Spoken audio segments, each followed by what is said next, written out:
The question we're asking today is, how do you look at a specific cell subtype in cancer research samples?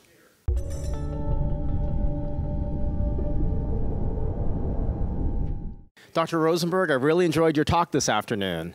You were looking at colorectal cancer research samples, and you were looking at very, very small amounts of tissue. Can you go ahead and talk about that work? Yes, so we're interested in the very, very earliest changes that occur in the human colon, changes that we think represent the earliest stage of premalignancy, and how we can characterize these extremely small samples in terms of the types of changes that have occurred within them. And to do that, you've been using laser capture microdissection, and you had a slide up there that talked about 20 years worth of work since 1999. Is that correct? Yes, so we have applied LCM, laser capture microdissection, since the very first instrumentation from Arcturus, which was I can't remember the name of it, and we began to apply the LCM method to using these very small sample sizes, which became a critical part of our entire research program. And we've evolved LCM through all the different permutations of the instrument up until now the Arcturus XT. And you mentioned that your cell numbers can go as low as 100, and you're not only looking at, say, DNA changes, but your mutations. You're looking at RNA profiles and phosphoproteins. Is that correct? Yes. So the easiest thing to do with LCM applications would be DNA sequencing, Sanger sequencing.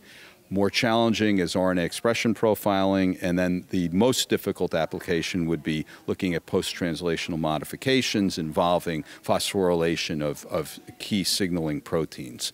Yeah, you brought up ERK1 and 2 and being able to get some very nice resolution there.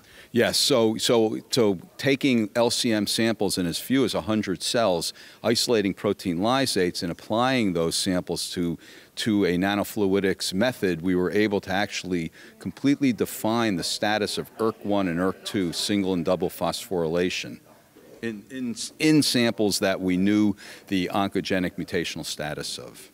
Right, and then as far as you showed some unpublished data, right, as far as some RNA profiling you're doing, and some plans in the future to look at AmpliSeq RNA.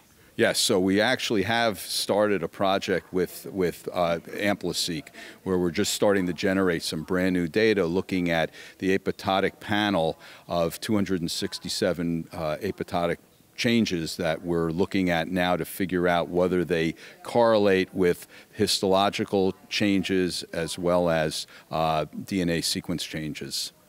Well, I look forward to seeing that publication when it comes out. Thank you for a great presentation this afternoon. Thank you. I appreciate it.